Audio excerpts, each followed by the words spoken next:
Welcome back once again मेरे प्रिय विद्यार्थियों। आज हम लोग फर्स्ट चैप्टर और फर्स्ट यूनिट को कंटिन्यू बढ़ाएंगे आगे। आज का जो टॉपिक है इसका नाम है कूलम्ब्स लॉ। ये कह सकते हो 12th स्टैंडर्ड का सबसे बेसिक टॉपिक है और सबसे जरूरी है। कूलम्ब्स लॉ की फुटिंग पर ही हमारा आगे का सिलेबस बढ़ेगा। कूलम्ब एक साइंटिस्ट हैं जिनका नाम है और उन्होंने एक रूल दिया है जो कि न्यूटन्स लॉ ऑफ ग्रेविटेशन के पैरेलल है या सिमेट्रिक है, मैच करता है। कूलम्ब्स लॉ को समझने से पहले मैं थोड़ा सा आपको न्यूटन्स लॉ ऑफ ग्रेविटी या ग्रेविटेशन पे हल्का सा इंट्रोडक्शन बताता हूं। क्लास 11th में आपने वैसे पढ़ा भी होगा। The force of attraction acting between two massive objects m1 और m2 is given as capital G m1 m2 by R square. मुझे लग रहा है ये आप लोग को बिल्कुल याद होगा अभी भी। कैपिटल जी को हम बोलते हैं universal gravitational constant. m1 m2 क्या है? Mass of the object. और r क्या है? Separation between two massive objects. बिल्कुल ऐसा ही कॉन्सेप्ट कूलम्ब ने चार्ज के रिस्पेक्ट में दिया है। देखिए सपोज करिए there are two point charges q1 and q2 separated by some distance r. We know that there are two types of charges, positive and negative. Like charges are repel, unlike charges are attracted. So there is two type of force activated, either attractive or repulsive. Hence we can say that when two positive charges are kept at some distance, then the force of attraction or repulsion acting between them directly proportional to product of the magnitude of charges and inversely proportional to square of the distance between them. देखिए इन दोनों को combine करेंगे तो उसी तरह का एक formula हमारे सामने आएगा। कंबाइन बोथ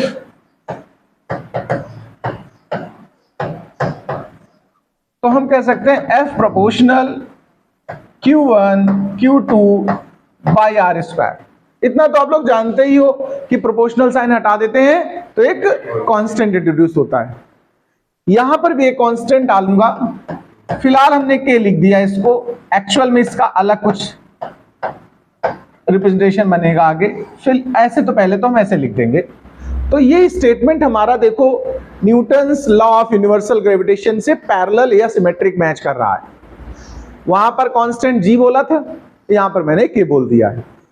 वहां हमारे m1 m2 मास ऑब्जेक्ट थे, यहां पर चार्ज ऑब्जेक्ट है q1 q2। वहां भी सेपरेशन का स्क्वायर था, यहां भी है इनवर्सली। ये जो 1/r स्क्वायर होता है इसको इनवर्स स्क्वायर लॉ बोलते हैं। क्या बोलते हैं? अगर कभी कोई फिजिकल क्वांटिटी कुछ इस तरीके से रिलेट हो तो इसको कहते हैं इनवर्स स्क्वायर लॉ। ये है इनवर्स स्क्वायर लॉ। तो अब स्टेटमेंट दोबारा से हम शुरू से बताते हैं, तभी लिखिएगा, अभी तो केवल समझने के लिए था। देखिए मैं पहले इसका स्टेटमेंट बताऊंगा फिर ये फार्मूला बनाना है, ठीक है। हम स्टेटमेंट वाइज कहेंगे when two point charges kept at r distance, ये कितनी भी हो सकती है, then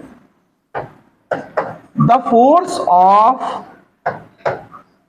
attraction or repulsion, then the force of attraction or repulsion, देखो इनमें से कोई भी एक फोर्स काम करेगा। अगर दोनों पॉजिटिव है दोनों नेगेटिव है तो रिपल्सन होगा, एक पॉजिटिव एक नेगेटिव चार्ज है तो अट्रैक्शन होगा। इसलिए हम दोनों नाम बोलते हैं। Then the force of attraction और repulsion acting between them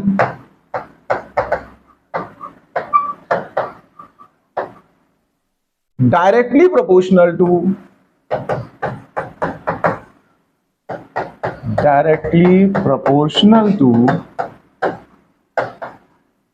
product of magnitude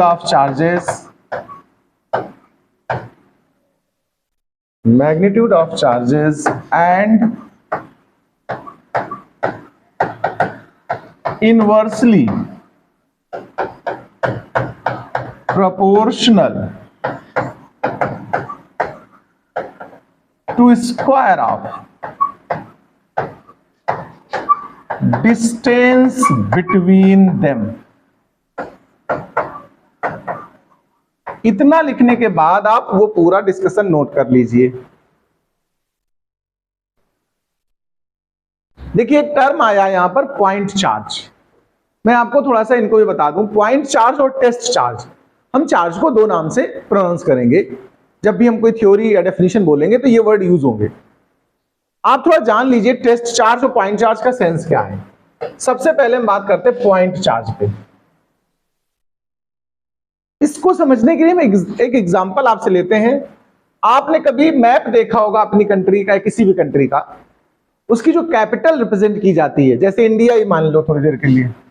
अब मैं कोई बड़ा स्टैंडर्ड मैप नहीं बना रहा हूं, एक समझा रहा हूं। जैसे ये दिल्ली है, तो इंडिया के मैप में जो कैपिटल रिप्रेजेंट की जाती है, ध्यान देना हमेशा, या किसी भी वर्ल्ड मैप में देखो तो आप उसमें डॉट्स रिप्रेजेंट करते हैं कि नहीं करते हैं? क्यों भाई? क्या डॉट भर की जगह है उसके पास क्या? लेकिन जितना रिस्पेक्ट लिया जा रहा है मैप का जो साइज है, उसके हिसाब से डॉट भर की भी जगह ना होगा उसके पास, अगर एवरेज देखा जाए तो। हम उसको पॉइंट की तरह रिप्रेजेंट करते हैं कैपिटल को। उसी का कॉन्सेप्ट यहां पर हम आपको बताना चाहते हैं। जैसे सपोज करिए हमने डिस्टेंस ले ली 100 मीटर, और जिस ऑब्जेक्ट को लिया है उसका डायमीटर 1 या 2 सेंटीमीटर या 10 सेंटीमीटर है। बात को समझना, जिस पार्टिकल पर चार्ज है उसका अपना साइज और जो आर आप यूज कर रहे हो उसका साइज काफी डिफर हो, यानी कि डिस्टेंस जो आर यूज कर रहे हैं इसके कंपेरेबल में अगर चार्ज पार्टिकल का साइज निग्लेजिबल है तो उसे हम क्या लेट करेंगे? Point charge. जैसे एक बॉल है, गेंद, डॉट नहीं है, लेकिन पूरी अगर फील्ड के सामने उसको रिप्रेजेंट करो, जो ग्राउंड होता है जहां हम लोग क्रिकेट खेलते हैं, पूरे ग्राउंड को अगर किसी जगह मैप में दर्शाना हो और उसमें हमें एक जगह अपनी बॉल को रिप्रेजेंट करना हो, तो बॉल कैसे रिप्रेजेंट करोगे आप बताओ? डॉट हो जाएगी कि नहीं? लेकिन वही बॉल अगर हम किसी डब्बे में रखें तो उस डब्बे में उसको डॉट से रिप्रेजेंट नहीं करेंगे, उसको बड़ा दिखाएंगे कि नहीं दिखाएंगे? आप बताइए। डिपेंड करेगा हम कंपैरिजन किस डिस्टेंस के साथ कर रहे हैं। ठीक है, तो हमारा पॉइंट चार्ज का सेंस मतलब यही है कि जिस जैसे इलेक्ट्रॉन है या प्रोटॉन है, इनके सबके साइज डिस्टेंस की कंपैरिजन में कैसे हैं? नेग्लिजिबल है, इसलिए हम उनको पॉइंट से रिप्रेजेंट करेंगे। ठीक है, तो पॉइंट चार्ज का हमारा केवल इस बात से मतलब है कि size of the charge object is negligible as compare to distance are taken. चाहे तो आप अलग कहीं रफ में पॉइंट चार्ज की डेफिनेशन लिख दें, when size of charged object is negligible as compared to distance r taken, then it is point charge. It is point charge. एक तो ये पॉइंट चार्ज का इंट्रोडक्शन हुआ। इनको हम जनरली क्यू से रिप्रेजेंट करेंगे। आप स्मॉल लेटर भी बना सकते हो, कैपिटल भी, ये कोई मतलब कंपलसरी नहीं, आर्बिट्रेरी है। मैं ज्यादातर क्यू स्मॉल लेता हूं। इसके बाद एक टर्म आया टेस्ट चार्ज। टेस्ट का मतलब तो आप जानते होंगे, ऑब्जर्वेशन, किसी की जांच करना, है ना, ये तो टेस्ट है। जो टेस्ट चार्ज होता, ध्यान रखिएगा, मैग्नीट्यूड वाइज वेरी लेस, मतलब निग्लेजिबल वैल्यू, बहुत कम वैल्यू होगी इसकी अदर चार्जेस के कंपैरिजन में, और इस चार्ज का पूरे सिस्टम पर कोई इफेक्ट नहीं पड़ेगा। जैसे मैं एक दूसरा एग्जांपल देता हूं। मैग्नेट तो आप जानते हो ना, ये मैग्नेट है, नॉर्थ साउथ, ऐसे देखा होगा बाहर मैग्नेट, आप लोग कहीं ना कहीं देखा होगा। और एक होती कंपास निडल, ऐसे बॉक्स में बंद होती है। कितने लोगों ने कंपास नीडल देखी है? देखिए, अगर नहीं देखी तो मैं आपको दिखा देता हूं, जरा कंपास नीडल की बात कर देते हैं। इमेज सेव नहीं है तो बैक कर हम कंपास नीडल दिखाना चाहते हैं आपको।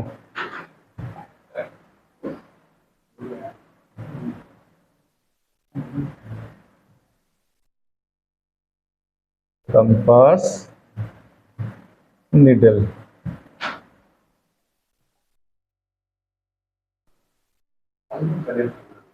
क्या कनेक्ट नहीं है क्या? चलो फिर सेटिंग लोग देखते हैं। तो ये जो कंपास नीडल है, इस तरह की भी, इस तरह से भी, इनको जब हम मैग्नेट के साथ यूज करते हैं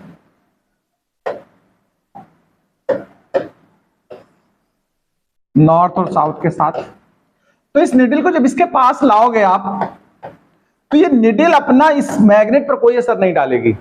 मतलब मैं ये समझाना चाहता हूं कि जो टेस्ट चार्ज होगा वो सिस्टम में जो और चार्जेस हैं उन पर कोई इफेक्ट नहीं डालेगा, इतना छोटा या स्मॉल रहेगा। लेकिन ऑब्जर्वेशन हो जाएगी, जैसे मैग्नेट तो इस पर असर डाल रहा है, इसकी वजह से इसकी ये जो निडल है ये डिफ्लेक्ट होगी। बात समझते हो? लेकिन ये निडल सोचे कंपास को इधर उधर, इसको मैग्नेट को इधर उधर कर सके, क्या पॉसिबल है? तो बस इसी तरह जो टेस्ट चार्ज होता है वो मेन चार्ज, पॉइंट चार्ज या जो भी सिस्टम में जितने भी चार्ज हैं उन पर कोई इफेक्ट नहीं डालता है। बस कोई फिजिकल क्वांटिटी ऑब्जर्व करने के लिए आता है, वो ऑब्जर्व करके चला जाता है। जैसे इसमें डिफ्लेक्शन होता वैसे टेस्ट चार्ज से कुछ ना कुछ हम रिजल्ट निकालेंगे, वो आगे बात करेंगे। तो सिर्फ टेस्ट चार्ज का इंट्रोडक्शन इतना लिख लें टेस्ट चार्ज के बारे में कि है क्या, तो कहेंगे it is very small charge,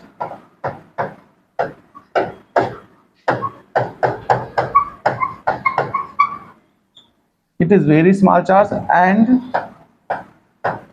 does not affect the system। इसको हम लोग जनरली जब लिखेंगे तो स्मॉल क्यू से रिप्रेजेंट करेंगे और सफिक्स में नॉट लगा देंगे। इट इज डिनोटेड बाय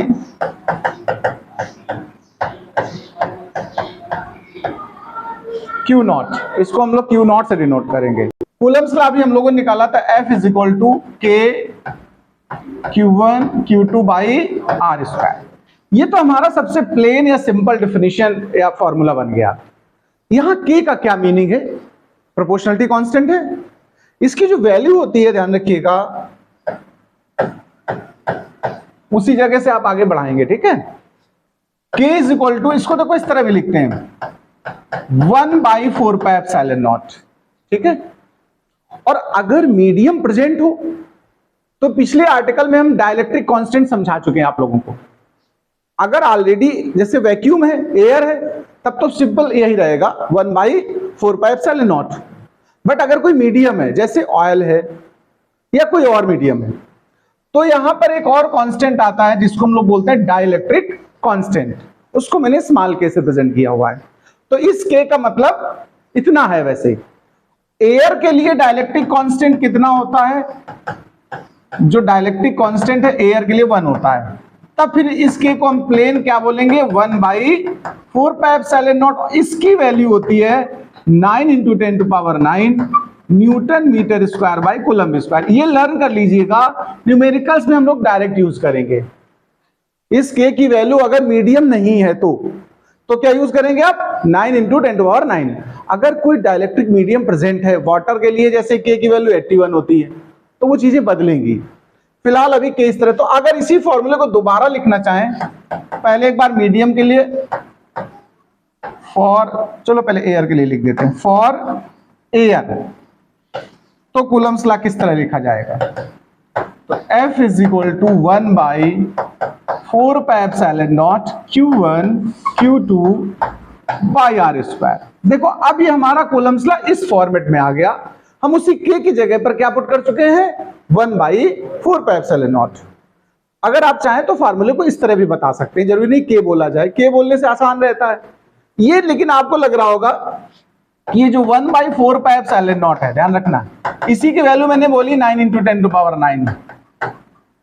यहां ये एप्सिलॉन नॉट क्या है जरा इसको समझ लेना। ये पीछे हम पढ़ा चुके हैं वैसे आप लोगों को, वेयर एप्सिलॉन नॉट, इसको क्या नाम दिया था याद है किसी को? Permittivity of free space. क्या बोलते हैं इसको हम लोग? Permittivity of free space.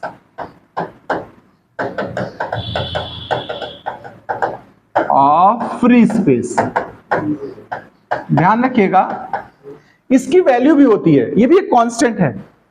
Permittivity of free space की जो वैल्यू होती है एप्सिलॉन नॉट की, वो लर्न कर लेना 8.85 10 to the power -12 coulomb square by newton metre square.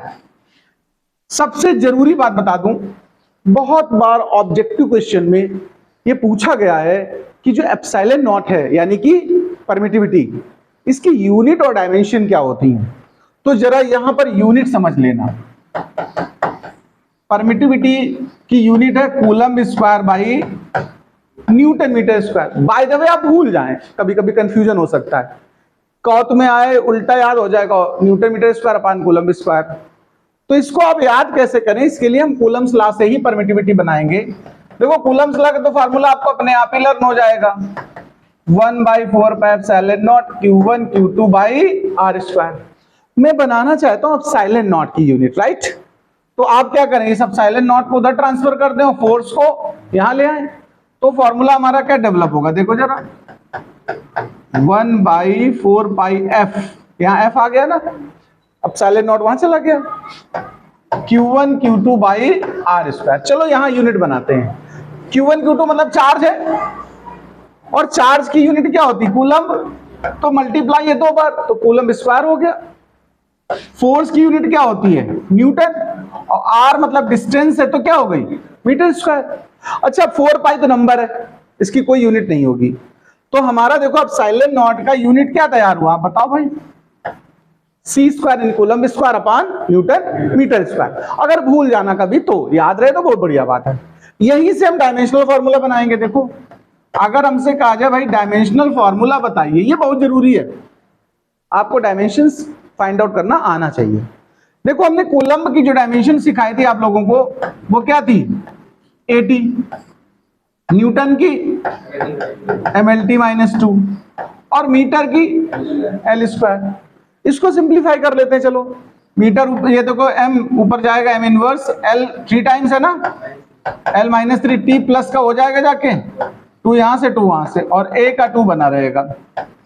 ये डायमेंशनल फॉर्मूला है, बहुत इंपॉर्टेंट है, ध्यान रखिएगा। यहां पर देखो फिर से वापस हमारा कूलम्स लॉ ये है, लेकिन ये कब है? जब हमारे जो चार्ज है वो एयर में रखे हो। कहां रखे हो? एयर में हो, वैक्यूम में हो। वैक्यूम और एयर का सेंस एक जैसा लेंगे, ठीक है। बट अगर कोई मीडियम हो, अब दोबारा यहीं से फिर आगे बढ़ेंगे हम लोग, इतना लिखने के बाद फिर से कहेंगे फॉर एनी मीडियम या in case of any dielectric medium. तो अब इसको दोबारा से लिखेंगे, हम कहेंगे when point charges are kept in any medium,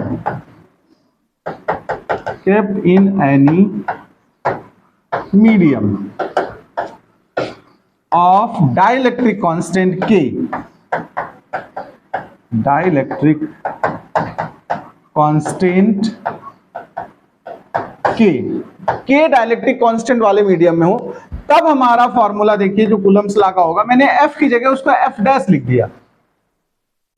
आप चाहे तो सफिक्स में M लगा दें, ना डैश लगाएं, M फॉर मीडियम प्रेजेंट, आप ऐसे लिख सकते हो। तो ये फॉर्मूला बना हमारा 1/4 पाई एप्सिलॉन नॉट, और यहां पर एक टर्म आ जाएगा K, इस जगह पर डाइलेक्ट्रिक कांस्टेंट को रिप्रेजेंट करेगा, Q1 Q2 by R square. तो हमारा देखो कूलम्स लॉ इस तरह से बन गया। यहां जो K है ना, देखो ध्यान देना प्लीज, एप्सिलॉन नॉट और K का प्रोडक्ट क्या होता है बताओ? मैं पीछे सिखा चुका हूं आपको। एप्सिलॉन नॉट और K के प्रोडक्ट को क्या बोलते थे? एप्सिलॉन। क्या बोलते हैं इसको? एप्सिलॉन बोलते हैं। एप्सिलॉन का नाम क्या था? Permittivity of medium. इसको क्या बोलेंगे? ये जो एप्सिलॉन है इसको क्या बोलते हैं? Permittivity of medium. तो हम चाहें तो इस पूरे को रिप्लेस कर दें, किससे? एप्सिलॉन से, अगर चाहें तो इस फॉर्मूले को ऐसे भी लिखा जा सकता है। ये अलग अलग इसलिए लिख के दिखा रहे हैं, पता नहीं कभी कहां कैसा तुम्हें दिख जाए या जरूरत पड़ जाए, तो आपको हर फॉर्मेट पता होना चाहिए। ये भी कूलम्ब्स लॉ का एक फॉर्मेट है, लेकिन ये मीडियम के मामले में है। एक क्वेश्चन और आता, मैं बता दूं आपको, ध्यान रखिएगा। क्वेश्चन आता है कि अगर दो चार्ज पार्टिकल हैं, एक बार उनको एयर में रखा गया है और दोबारा से किसी डाइलेक्ट्रिक मीडियम में रखा गया है, तो जो पहले फोर्स लग रहा था और जो अब फोर्स लग रहा है, कौन सा फोर्स ग्रेटर है? फिर से समझना, मैं ये समझाना चाह रहा हूं कि सपोज करिए ये कोई एक सिस्टम है जहां पर दो चार्ज रखे हैं, Q1 और Q2, और यहां पर इनके बीच में क्या प्रेजेंट है? एयर। और एक दोबारा से फिर यही सिचुएशन ऐसी बनाई गई है Q1 और Q2 के लिए, लेकिन इस बार कोई मीडियम है जिसका डाइलेक्ट्रिक कांस्टेंट K है, इन दोनों के बिटवीन है। ये ऑयल हो सकता है, वाटर हो सकता है, माइका हो सकती है, वैक्स हो सकता है, कुछ भी हो सकता है। आपसे कहा जाए कि इस वाले मामले में जो फोर्स लग रहा है वो F है या FA है, सफिक्स A फॉर एयर, और इस वाले का जो फोर्स है वो F मीडियम है। पूछा जाएगा इनमें से कौन सा ग्रेटर होगा और कितना ग्रेटर होगा, बता सकते हो क्या आप? देखो कंपेयर करते हैं, ठीक है। एक बार हम एयर के लिए कूलम्ब्स लॉ लगाते हैं, तो एयर वाला क्या था फॉर्मूला? 1/4 पाई एप्सिलॉन नॉट, यही तो था। और दोबारा में ये फॉर्मूला मीडियम वाला उठा लेते हैं। मीडियम के लिए हमने क्या सिखाया था? इस जगह पर क्या आ गया था एक्स्ट्रा? बस ध्यान रखना, जितने भी फॉर्मूले आगे सिखाऊंगा मैं, जहां मीडियम आएगा वहां आप एप्सिलॉन नॉट के प्रोडक्ट में के अपने आप बढ़ा लेंगे। हम ज्यादातर फॉर्मूले एयर के केस में सीखेंगे, और अगर मीडियम में अप्लाई करना पड़े उसको, तो एप्सिलॉन नॉट के मल्टीप्लाई में क्या बढ़ा लोगे आप? के बढ़ा लोगे। अब देखो इनको डिवाइड कर दो, क्या बचने वाला जरा देखो ध्यान से। 1/1/1 है, तो के सबसे ऊपर आ जाएगा कि नहीं, बताओ? यानी कि जो एयर के केस का फोर्स है वो के टाइम्स हो जाता है मीडियम में लगने वाले फोर्स का। और के की वैल्यू बताओ? बट के इज ऑलवेज नो, किसी मीडियम के लिए कैसा होता है? Always greater than 1। एयर के लिए 1 होता है ना, बाद बाकी कोई भी मीडियम हो तो हमेशा 1 से ग्रेटर होगा। जैसे एग्जांपल लिखाए थे मैंने, तुम्हें याद नहीं? इसका मतलब है माइका का कितना होता है? 6। वाटर का? तो जब भाई कोई मीडियम आ गया, देखो मान लीजिए माइका ही मान लो, मीडियम को क्या लेट कर लो आप, तो ये के की वैल्यू क्या होगी? फॉर माइका एज मीडियम, तो माइका के लिए हम लोग के को लिखते हैं 6। तो F in case of air is 6 time in medium. बताओ कौन सा ग्रेटर है आपके हिसाब से? अब बताओ, इससे कंपेयर हो गया सीधा सीधा। एयर में ज्यादा फोर्स काम कर रहा है, वो मीडियम के फोर्स का कितने टाइम्स है? या मीडियम में अगर फोर्स पता करना हो देखो, तो 1/6 टाइम ऑफ एयर। देखो यानी जब वो चार्ज पार्टिकल मीडियम में चले जाते हैं तो उनके बिटवीन जो फोर्स ऑफ अट्रैक्शन है, रिपल्सन है, वो लेस हो जाता है। और कितने टाइम लेस हो जाता है? 1/k times. आप के वर्ग में याद करिए, 1/k टाइम्स। तो मीडियम में फोर्स कम काम करेगा उनके बीच, और कितना कम काम करेगा? 1/k times. और अगर मीडियम से निकाल के एयर में ले जाओगे तो ग्रेटर हो जाएगा और k टाइम्स ग्रेटर हो जाएगा। और k की वैल्यू हमेशा याद कर लेना, ग्रेटर देन 1। 1 किसके लिए होती है? केवल एयर या वैक्यूम के लिए k को हम क्या लेट करते हैं? 1। चलिए इतना नोट करिए, फिर आगे बात करते हैं। कूलम्ब्स लॉ सीखने के बाद हम बात करते हैं Coulomb's law in vector form. देखिए वेक्टर फॉर्म में हमें अपने कूलम्ब्स लॉ को ले जाना है, ये काफी पूछा जाता है वेक्टर फॉर्म में। तो देखो हम जानते हैं वैसे कूलम्ब्स लॉ होता क्या है, we know that. Scalar form तो हम सीख चुके ना अभी, तो हम डायरेक्ट लिख देंगे F इज इक्वल टू, चाहे तो आप K लिखें और चाहे तो आप 1/4 पाई एप्सिलॉन नॉट लिखें, वो आपकी इच्छा। Q1 Q2 by R square. ये हमारा स्केलर फॉर्म है या नॉर्मल फॉर्म है जो अभी सीखा था। ये वेक्टर फॉर्म नहीं, हम इसे वेक्टर में कन्वर्ट करना चाहते हैं। अच्छा एक बात बताओ, जो एलएचएस में लिखा वो क्या है? फोर्स स्केलर क्वांटिटी है या वेक्टर? वेक्टर। फोर्स कैसी क्वांटिटी है? वेक्टर। इसमें डायरेक्शन होती है। तो देखो एलएचएस तो फोर्स ऑलरेडी वेक्टर है, तो इस पे एरो लगा दो, कोई दिक्कत नहीं, बन गया वेक्टर फॉर्म। आरएचएस भी वेक्टर होना चाहिए ना भाई। देखो अगर हम कंपेयर करें तो स्केलर को स्केलर से, वेक्टर को वेक्टर से, इस तरफ अगर वेक्टर है तो इधर भी वेक्टर होना चाहिए। तो देखें कौन सी चीज इसमें से वेक्टर है। ये 1/4 पाई एप्सिलॉन नॉट या जिसको के कहते हो, ये क्या वेक्टर है क्या? ये तो कांस्टेंट है, स्केलर कांस्टेंट है। Q1 Q2 चार्ज, मैंने पीछे पढ़ाया, चार्ज कैसी क्वांटिटी थी? स्केलर थी, तो इसे तुम वेक्टर बना नहीं सकते हो। देखो R अगर डिस्टेंस कहेंगे तो स्केलर है, पोजीशन वेक्टर कहें अगर, मेरी बात समझना, तो वेक्टर है, लेकिन उस पे लगा स्क्वायर। क्या लगा? एक चीज ध्यान रखना हमेशा, अगर कभी वेक्टर पर स्क्वायर लग जाए तो क्या बन जाता है? स्केलर। कैसे भाई? भाई वेक्टर और स्केलर में क्या डिफरेंस है? मान लीजिए डायरेक्शन पलट दो तो प्लस वाला माइनस हो जाता है, यही तो वेक्टर की पहचान थी, क्लास 11 में पढ़ा होगा ना आपने। अगर एरो इस तरफ को बना और ये ए है, तो इसका एरो इस तरफ बना दो तो इसको क्या लिखोगे? माइनस ए लिखोगे। लेकिन जब स्क्वायर करोगे इन दोनों का, किसी का भी, देखो तो आंसर कैसा बनेगा? पॉजिटिव। तो क्या पहचान बची? डायरेक्शन बची उसकी। डायरेक्शन तो निगेटिव से पता चल रही थी ना, यानी वेक्टर का स्क्वायर क्या होता है? स्केलर। इसका मतलब ये आर स्क्वायर तो स्केलर है गारंटी से, तो यहां कोई वेक्टर है ही नहीं। अगर वेक्टर ना हो और वेक्टर हम बनाना चाहें तो क्या करते थे? याद है किसी को 11th क्लास से? Unit vector. Very good. क्या करते थे? यहां पर हम अपनी तरफ से यूनिट वेक्टर आर कैप से मल्टीप्लाई कर देंगे। भाई इसकी वैल्यू कितनी होती है? 1 तो सब जगह होता मल्टीप्लाई में, कोई दिक्कत ही नहीं, और वेक्टर होता है। तो अब ये देखो एलएचएस आरएचएस दोनों वेक्टर हो गए। ये यूनिट वेक्टर, इसको थोड़ा और एक्सपेंड कर सकते हो। कैसे? देखो इसको और कैसे लिखा जा सकता है? Q1 Q2 बाई, देखो मेरी बात ध्यान से सुनना, ये यूनिट वेक्टर का मतलब होता है vector R by mod R. याद है? मॉड आर मतलब नॉर्मल आर की वैल्यू, तो आर स्क्वायर में आर मिलके आर क्यूब हो जाएगा। देखो तो कूलम्स लॉ का सबसे सिंपल फॉर्मूला वेक्टर फॉर्म में अगर आप लिख रहे हैं तो ये बनेगा। देखो ये Coulomb's law in vector form in simplest form, but books वगैरह में इसके आगे बढ़ाया जाता है। तो आप भी पूरा बढ़ा दो जिससे कोई शिकायत का मौका न रहे। कल को टीचर कहे तुमने यहीं छोड़ दिया और हम तो वहां तक चाह रहे थे। ठीक है, तो पूरा दे देते हैं जितना मैक्सिमम पॉसिबल है। किसी टीचर को शिकायत नहीं होनी चाहिए बच्चे से कि तुमने बहुत जल्दी करके खत्म कर दिया। वैसे यहां तक भी कर दें तो करेक्ट है, कोई गलत नहीं है। ठीक, यहां भी वेक्टर, यहां भी वेक्टर, हो गया वेक्टर फॉर्म। बट देखो कैसे हम इसको और बना सकते हैं, मेरी बात को ध्यान से सुने। ये दोनों पॉइंट चार्ज हैं, हम लेट कर ले रहे हैं अपने मन से, कुछ भी लेट कर सकते हो। वैसे तो दोनों पॉजिटिव हैं या दोनों निगेटिव हैं, ऐसा लेट कर लिया।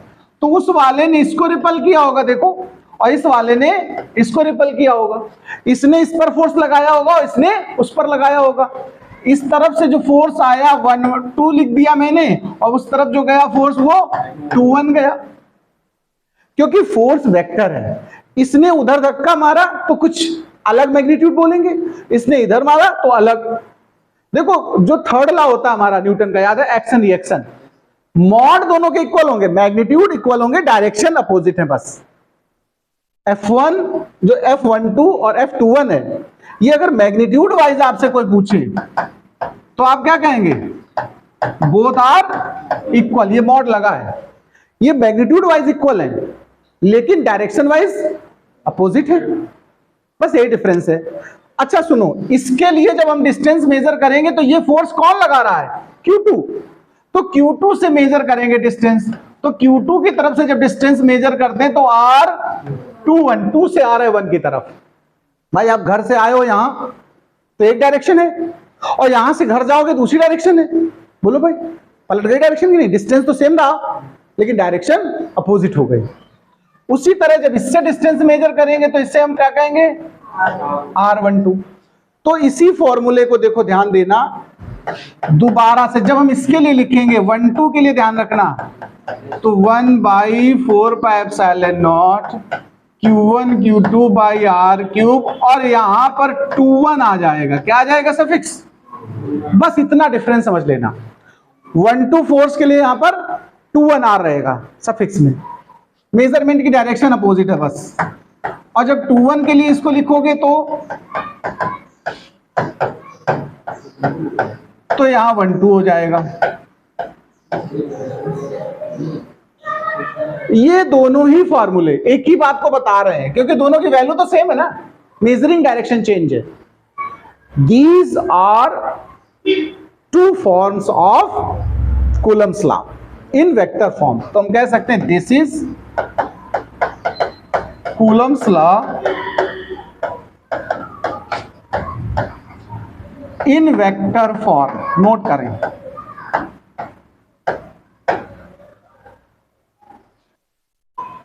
देखिए हमने भी आपसे बात की थी कि जो न्यूटन्स लॉ ऑफ ग्रेविटेशन है वो बिल्कुल सिमेट्रिक होता है कूलम्स लॉ से, या ये दोनों मिलते जुलते हैं एक दूसरे से। कभी कभी क्वेश्चन आ जाता है, compare Coulomb's law with Newton's law of gravitation, या Coulombian force with Newtonian force, या फिर ऐसे भी कह सकते हैं electrostatic force with gravitational force. मतलब कोई भी नाम आए आप सेंस समझ लो कि न्यूटन का जो लॉ ऑफ ग्रेविटेशन है उसको कंपेयर करना है मुझे कूलम्स लॉ ऑफ इलेक्ट्रोस्टैटिक से। तो चलिए हम कंपैरिजन की बात करेंगे। तो ऐसे एक बीच में लाइन ड्रॉ कर देते हैं, एक तरफ लिख देते हैं न्यूटन्स फॉर्मूला है, न्यूटन्स फोर्स, और दूसरी साइड कर देते हैं हम लोग कोलंबियन फोर्स। अब जरा देखना भाई, पहली बात, जो न्यूटन वाला फॉर्मूला है वो किसके लिए है? मास के लिए, और जो कूलम्स वाला है वो चार्ज के लिए। तो पहला डिफरेंस या कंपैरिजन यही हुआ, it is between massive objects, mass वाले ऑब्जेक्ट। तो इस तरफ क्या लिखेंगे आप? It is for charged object. पहला कंपैरिजन आपका पूरा हुआ, इसमें तो कोई डाउट होगा नहीं मुझे लगता है, क्यों भैया? एक और कंपैरिजन सुनो, एक्चुअल में डिफरेंस लिख रहा हूं, इसमें दो चीजें होंगी, सिमिलरिटी भी होगी और डिफरेंसेस भी होंगे। कभी एग्जाम में आ जाए सिमिलरिटी बताइए तो जो सिमिलर पॉइंट हो वो लिख देना, डिफरेंसेस आ जाए केवल डिस्टिंग्विश करिए, कंपेयर करना हो तो दोनों लिख देना। ठीक है, हमें नहीं कंपेयर कर रहे हैं अभी, हम क्या कर रहे हैं इस समय? देखिए आपको याद होगा इसमें भी F प्रोपोर्शनल 1/r² था, याद है कि नहीं? न्यूटन वाले में भी तो फार्मूले में अपान में r² था, और कूलम्स वाले में भी अपान में r² था। इसका मतलब होता है ये दोनों फोर्स इनवर्स स्क्वायर लॉ को होल्ड करते हैं। इसको मैंने क्या बोला था? इनवर्स स्क्वायर लॉ बताया था। तो यहां दूसरे पॉइंट पे यही बात लिखेंगे, कहेंगे it holds inverse square law. यहां भी लिखना इट आल्सो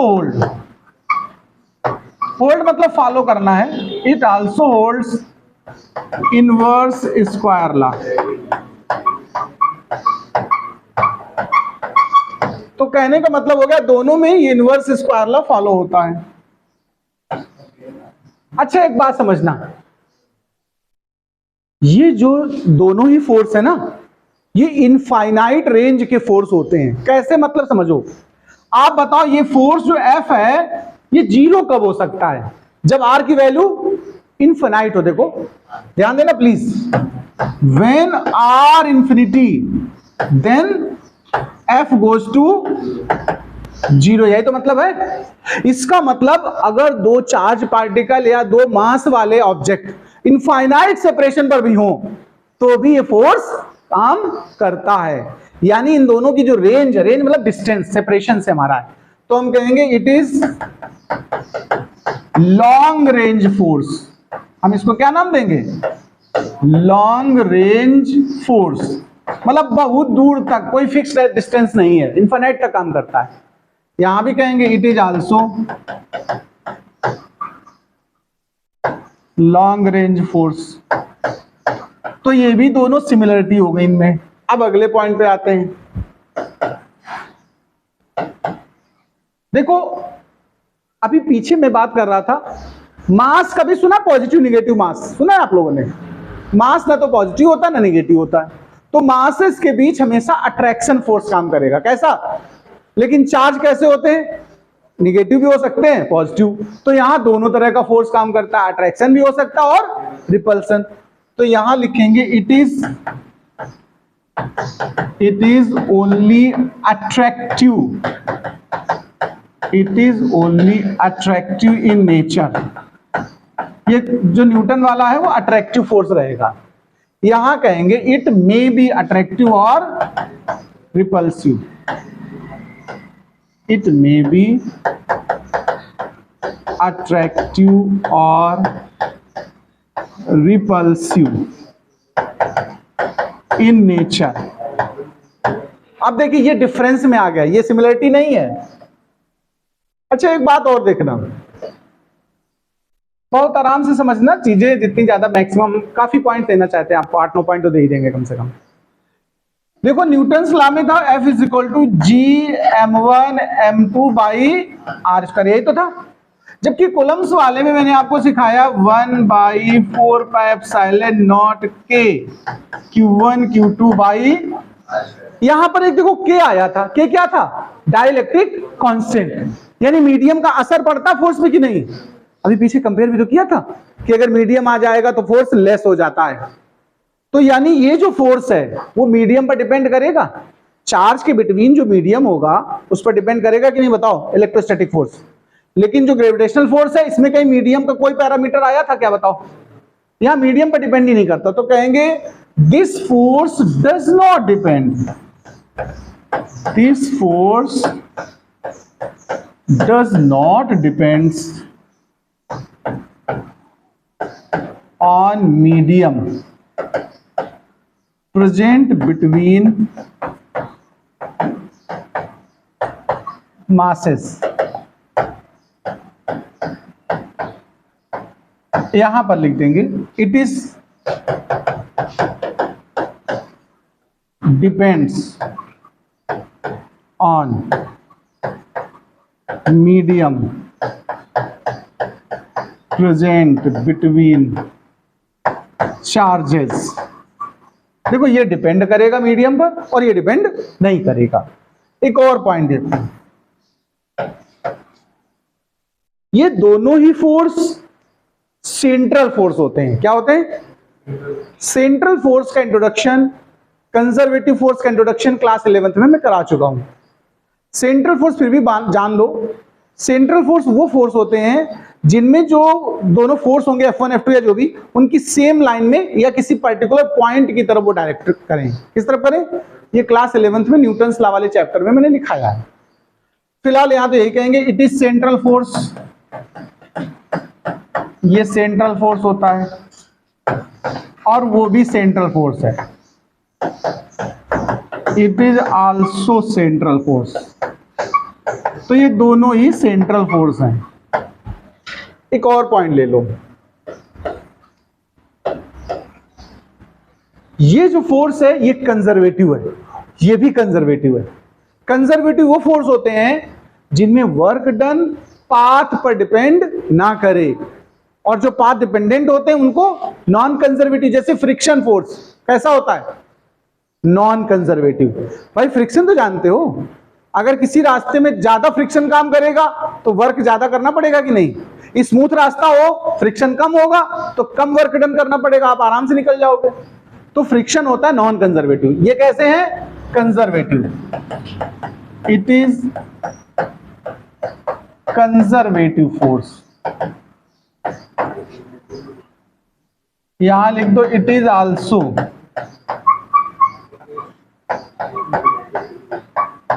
कंजर्वेटिव फोर्स।